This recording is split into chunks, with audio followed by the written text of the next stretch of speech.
Good morning, and Good welcome morning. to another episode of Cheers. Coffee with Katzen. Cheers. What are Cheers. you drinking today? Cappuccino. How about you? You only drink cappuccinos. Pretty much. How about you? I'm drinking a green coffee today. It's mostly veggies. Yeah. Vegetable coffee. It's not actually coffee, but we're on Coffee with Katzen, so we'll Gotcha. call it coffee, and we'll call that coffee. Yep. All right, so today we actually have some couplet coffee here. One of our lovely patients gifted this to us, so thank you so much. This is a small queer-owned business, woman-owned business. So really awesome. Their business goal is to make coffee more approachable. Very cool. And so please try it. It's a really, really good coffee. We have Peaceful Peru, and what do you have? Blissful blend. Really good coffee. Please check it out. Yeah, and it smells delicious. We're gonna grind it up just after this. All right, so are you ready for Coffee with Katzen? Let's do it. Let's start off by talking about the surgeries that you did over the past couple days.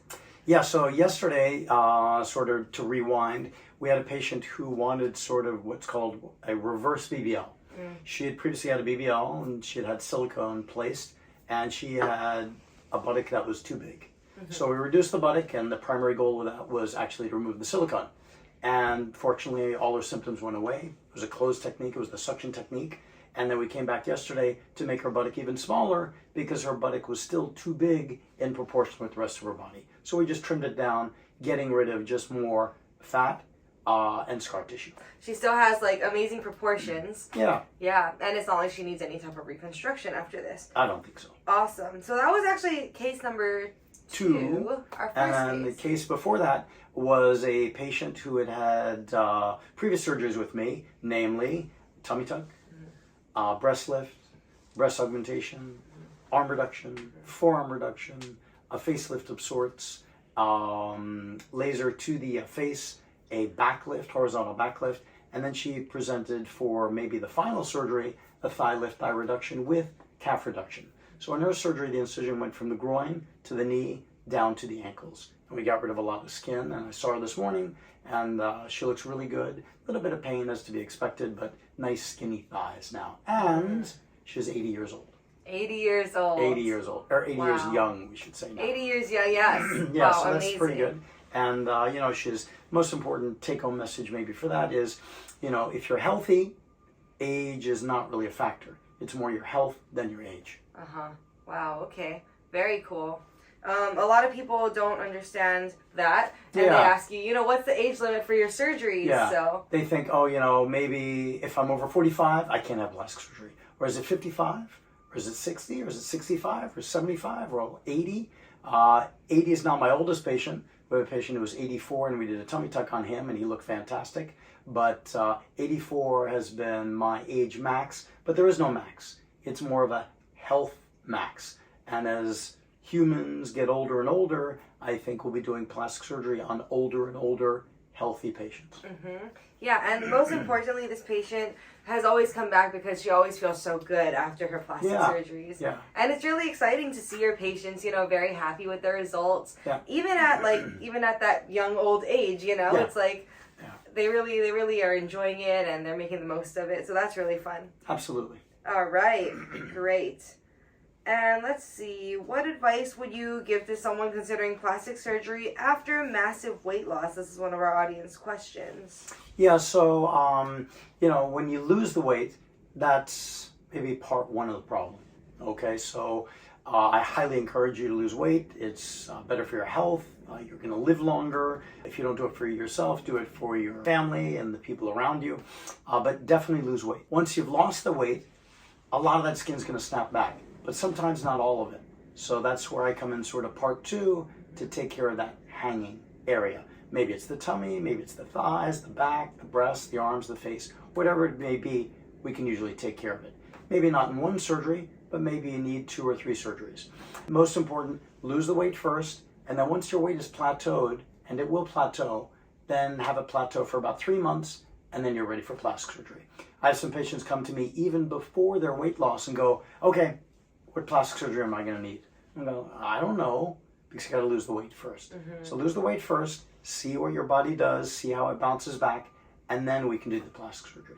Right, because people lose weight so differently. Yeah, like we've seen some patients who lost weight and their whole butt deflated. Yep. But we've seen some that had that big butt still, and then everything else was deflated. Correct. And then some people just snap back in general. Correct. It's so interesting. Correct. And then I never assume, we have our patients circle body parts that bother them.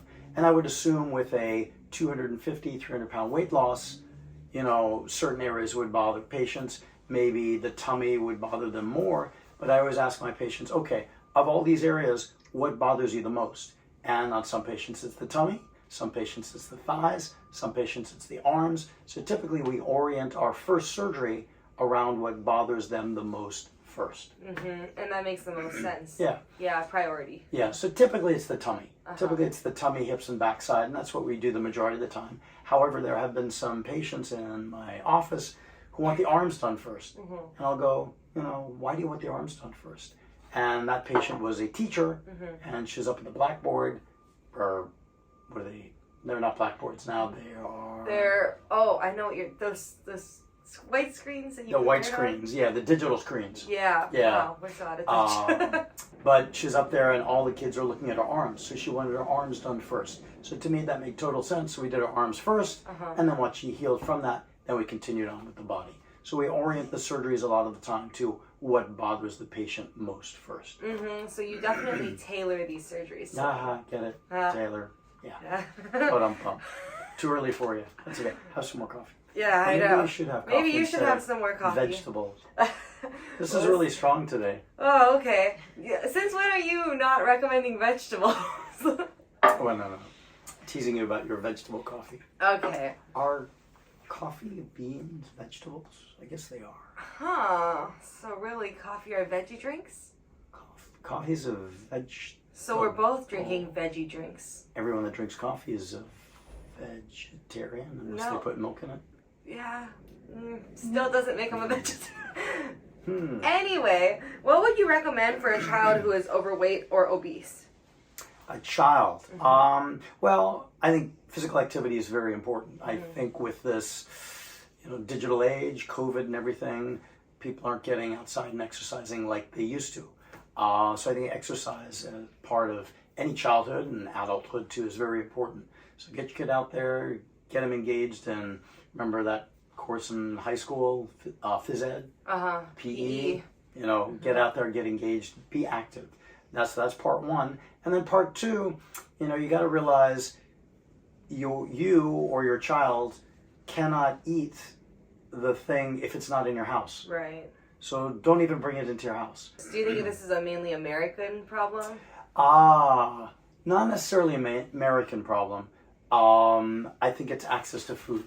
So I think as more cultures have more and more access to food, it can become an epidemic problem. So in the U.S., we have full access to food 24/7. Just drive down any street, corner, or highway, billboards for every kind of food. Next time you're in an intersection. Every kind of fast food, especially. Yeah. Every time you're at an intersection, look how many restaurants are around you. There must be about 20 restaurants on each street corner. It's insane. He doesn't understand why there's so many restaurants. It's insane. But anyway, in a lot of other countries, they don't have that luxury. There's not a lot of food, and there's definitely not a lot of restaurants. And maybe the food is more scarce and probably more healthy too. And we have so many snacks. Yeah. Snacks galore. Yeah, just insane. But anyway, so exercise and eat the right food. Okay. And what is the youngest age someone can get bariatric surgery? That's sort of up to debate. So that's probably a better question to ask the bariatric surgeons. Which we'll have someone in soon. Yeah. But I used to work with Dr. Phoebe. He used to be the president of the societies. He has a surgery named after him. And he's done tens of thousands of weight loss surgeries. And he had done surgery on some teenagers who had some weight issues which could not be resolved with diet and exercise. So on those patients, again, we get parental consent. We do the surgeries to help them radically lose the weight. But those are more questions for gastric bypass surgeons, not necessarily plastic surgeons. Okay, got it. And what's the youngest you've ever seen have a gastric bypass? I think probably like 15, 16 years old. Oh, wow. Okay. Yeah. Okay. So not unheard of. All right. Then someone is asking, as a plastic surgeon, when you walk around, do you instantly see people and see procedures that you would recommend for them? Well, we can, or I can at least, turn it on and turn it off. So when we're out, like socially, we can either just analyze everybody walking down the street, or turn it off, which is much more healthy and just kind of absorb people. Probably better for everyone. Yeah, but I'll get the people that we're out with, or a family going, hey, do you think he or she had this, that, and the other? And I'll comment, but usually it's a guess, because usually the procedures are done so well, you can't really tell. But sometimes they're so extreme, they're like, oh yeah, right. that was definitely, too much fat transfer, or too much liposuction, or too tight a facelift, or maybe the 8th rhinoplasty, something like that. Okay. Huh. So people don't have to be worried being around you that, oh no, he's probably going to think I need this. No, and not that. at all. Not at all. Uh-huh. Not at all. And is that the same with most plastic surgeons, you think? I think so. I think so. Okay. All right. Thank you for that question. Let's talk about your favorite procedure today. Today. Yeah. Body lift. So body lift? Yeah. Consistently body lift. I like body lift because it addresses so many body parts. The tummy, pubic region, the hips, and the buttocks. 4 body parts in one surgery. Not many other procedures address that many body parts in one surgery. Facelift addresses the face. Okay. Breast addresses the breast. Arms, thighs, etc. But the body lift goes all the way around, and it's very difficult to confuse your before and after. I think one of the things that's exciting is when you combine like little procedures with procedures like body lift. Like for example, we had this awesome patient. We're going to release his documentary soon, but he did lower body first, and then we did some neck lipo with that, and it made a crazy difference. And he was like, I didn't even realize how much I wanted this, until he had it, and now he's like, whoosh. Yeah. So it's those little things sometimes we do. Yeah, the body lift, and we took off, I don't know, 25 pounds, etc. And then we take out maybe a tablespoon of fat from his neck, and wow, he loves his neck. Yeah, cherry on top. Yeah, so it's those funny little procedures that we do that we think are relatively minor compared to some of the other things that to the patients are the major part of the surgery. Yeah, it makes a huge difference. It's really cool. All right. And how do we know if we can combine certain procedures? That's something they would talk to you about. Yeah, that's sort of up to you and your plastic surgeon and your plastic surgeon's comfort level. Now, for me, I'm very comfortable doing the body lift, tummy tuck, hips, and backside buttock, and thighs, usually at the same time. But I have plastic surgeons in this same building who will not do the body lift. They think, oh my gosh, too big a procedure, takes too long, too many stress vectors, but they'll do a tummy tuck, and then I'll have the patient come back 2 or 3 days later and do the hips and the buttocks. Oh yeah, no. So to me that makes no sense. Prefer that as a patient. Yeah, and for me, if I were a patient, okay, you have the procedure, anesthesia, and everything like that, and you're recovering, and then 2 days after the procedure, okay, let's go back to the operating room. You're like, what? I'm not ready. So different styles, different plastic surgeons. Yeah. And that's all board certified plastic surgeons in Beverly Hills choosing to do different techniques. Yeah, there's sort of no rules. It's more up to the plastic surgeon, their comfort level, their team, their approach, and of course the patient. Yeah, I definitely recommend going to someone with as much experience in the procedure that you are going to get done. Correct. So, when you're thinking about a procedure, I would definitely look, if you're thinking about plastic surgery, choose a board certified plastic surgeon. Kind of makes sense, right? If you're looking for gastric bypass surgery, I'd look for a gastric bypass surgeon. Right. But if you're looking for plastic surgery, I wouldn't choose a gastric bypass surgeon or a dermatologist. But that's just, or OBGYN. That's just the way I think. Once they're board certified in plastic surgery, then I would look at experience. And they can write blogs and write this and be #1 on Google. But the best way to choose their experience is number of pictures. That's sort of proof in the pudding. Right? Yeah. And where you could just see visually, like you could find a body that looks like yours and be like, my after might look like this. Exactly. So the reason we have so many pictures of body lifts is, experience, #1, and 2, for the patients to sort of look through that photographic library, if you will, and sort of say, oh yeah, this looks like me.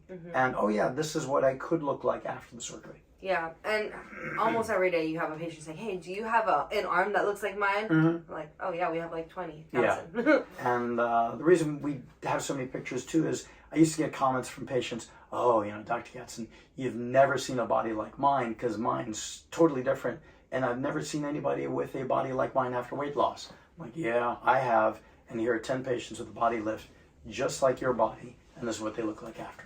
So that's why we have so many pictures. Right, yeah. If you guys want to, feel free to go through our website, look at all our pictures, find a body like yours, and then look at what your after could be. So we know that you received an Aston Award. Tell us about that. So Sherelle Aston, still practicing plastic surgery, is in New York City, very famous plastic surgeon. One of his specialties is the facelift, and each year he gives an award for the best paper presented in the plastic surgery community.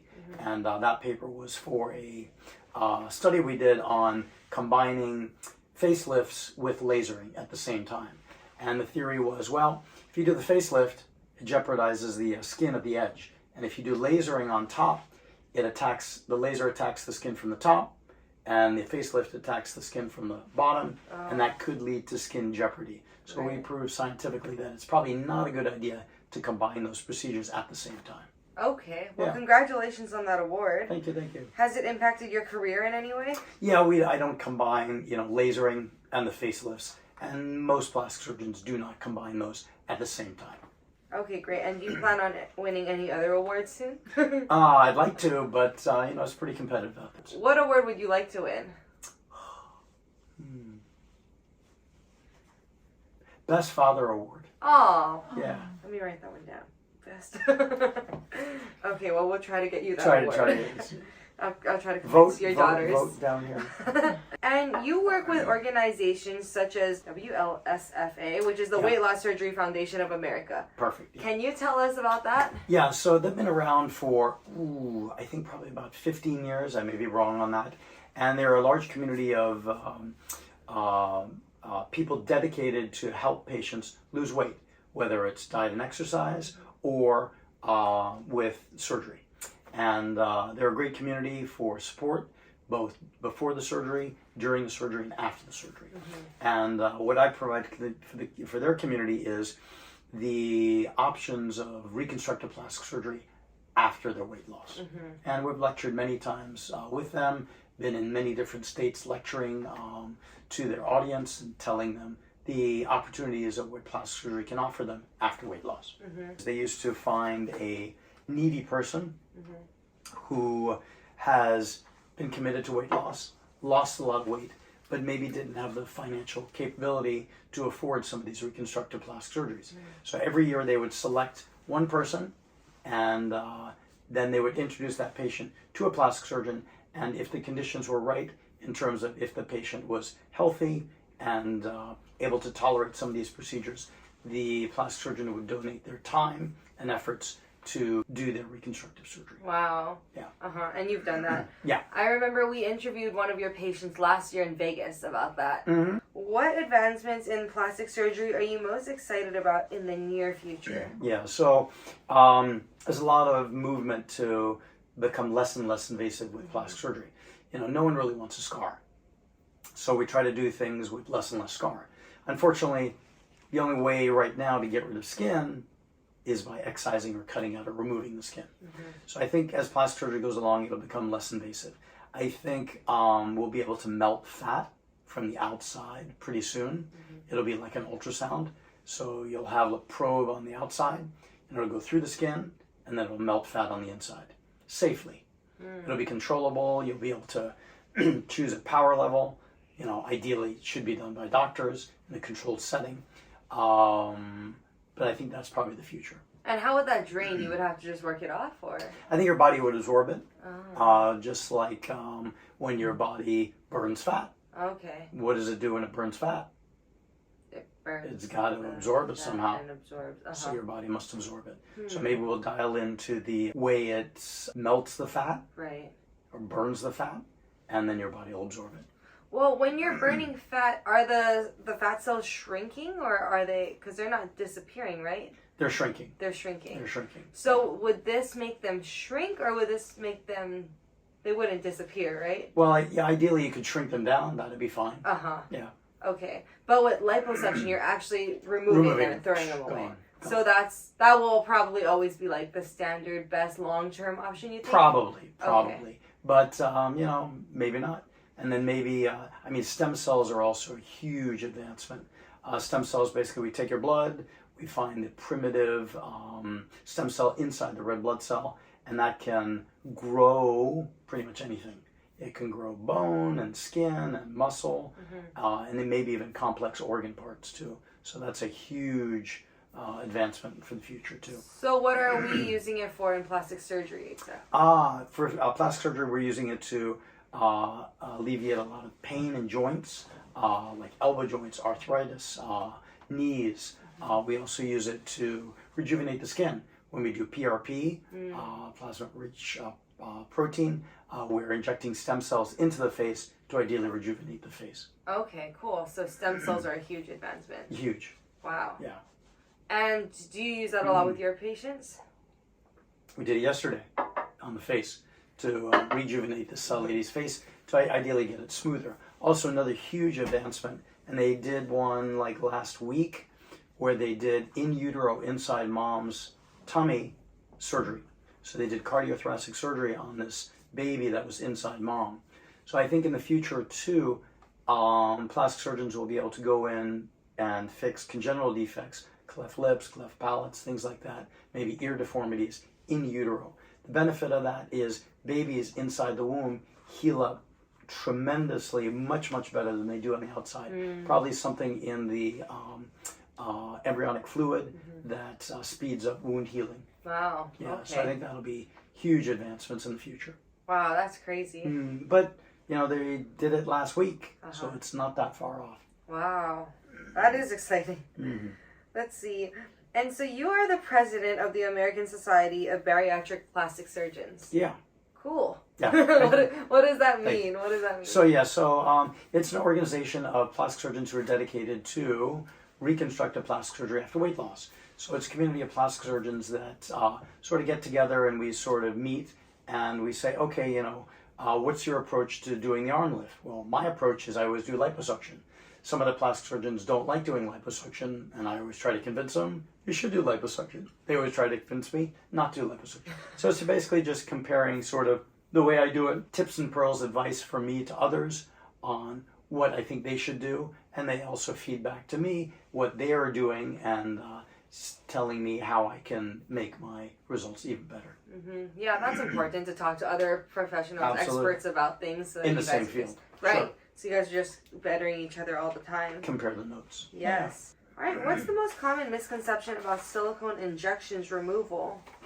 That silicone injections are safe. Right. We're having debates about this all the time with these people on YouTube. Yeah.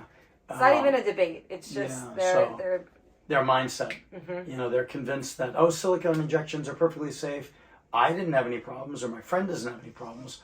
Well, I can introduce you to the hundreds of my patients, thousands who have major problems. And that's not even counting, I was thinking even yesterday, we should keep a tally on people that die from silicone injections.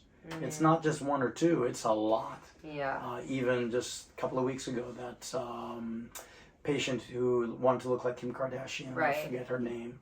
But anyway, the injector was arrested. Anyway, so a misconception about getting silicone injection removal. One, that it will leave a horrible scar. Well, usually not. Usually the scar heals up very well. But it's not necessarily about your scar. It's about your health. So you can undergo the surgery with the scar and the silicone removal and leave a much healthier, longer life, or live with silicone, unfortunately, a lot of pain, a lot of suffering, a lot of brain fog, diseases a lot of misery, sometimes, a lot of diseases, autoimmune diseases, connective tissue diseases, rheumatoid arthritis, ulcerative colitis, Hashimoto's thyroiditis, all these diseases. Asia syndrome. Yeah, all Asia syndrome, all these things come that are caused by the silicone injections. So the silicone injections are not benign things. They're not sort of, it's fine, there are no problems here. It's a major problem. And yeah, it makes sense if you're injecting poison into your body for your body to have a response like that. Yeah, and it is a poison, but your body is reacting to something that's not you. So it's doing what it's been created or evolved to do, is attack something that's not you. So it's doing its job, but you're fighting your own body. It makes no sense. Right, and the only way to get it out is to get it out. It can't be dissolved. No, you can't dissolve silicone with injections of steroid. You can't give it antibiotics. You can't massage it away. You can't laser it away. The only way to get it out is with surgery. Yeah, and if you're worried about the scar, we actually have a video up on our Instagram page about one of our previous patients who shows us exactly how her scar has healed. I think we had her about like 6 months ago, and her scar looks great, you know. But she also says that, you know, if she really wants to, she could cover it up with a temporary tattoo, or you could get a real tattoo. Like, there are always options. There's also options to tattoo a scar to make it look like your skin. Yeah, so they have what's called medical grade camouflage tattoos. And a lot of that came about because of burn scars. So patients would have burns, and then we get tattoos on top of their burns to camouflage the burn scar. And they can do amazing stuff with tattoos. But the majority of my patients don't even get tattoos because it heals up so well. So. Yeah. And can you talk about some of the worst silicone you've seen? Worst silicone we've seen, yeah. So a couple of cases. We had one case from the East Coast, and she had her injections. She was doing fine for about 20 years, no problems. And then she was at the top of the stairs one day, and she fell down the stairs. She popped all those little silicone balls in her buttock, and then she developed an area of dead skin about this big on each buttock. Like black as black can be, you know, black like your shirt and pants. Dead skin, completely dead. So in the cases like that, you've got to take out the skin, and then either leave it open for it to heal, or skin graft it, or advance the muscles together to get it to heal. But those are some of the worst ones. Wow. Yeah, pretty much it's dead skin. What advice do you have for people to keep weight off once they've lost it? Just be dedicated to the cause. You know, you don't really want to go back to where you've been with your weight loss journey. Think of all the work you've put into getting where you are. Don't sort of abandon it. You know, 2 things, you know, just eat right and exercise. You know, pretty much everything you put in your mouth, just think your body is going to be analyzing that. So just, you know, be kind to yourself and give your body what your body sort of deserves. So is that what you think about when you're eating? I think so. You know, just, you know, everything you eat or drink, you know, your body's going to process that. So don't give it garbage. Don't give it bad stuff. Give it the best stuff you can. And then exercise as much as you can. I mean, there's only 24 hours in the day, so you can't do 26 hours exercise, but as much as you can. All right, great. Okay, well, thanks for joining us for another Coffee with Katzen. Yay. And this is Couplet Coffee. Couplet Coffee. And Peaceful Peru. Blissful Blend. And lots of other choices so there.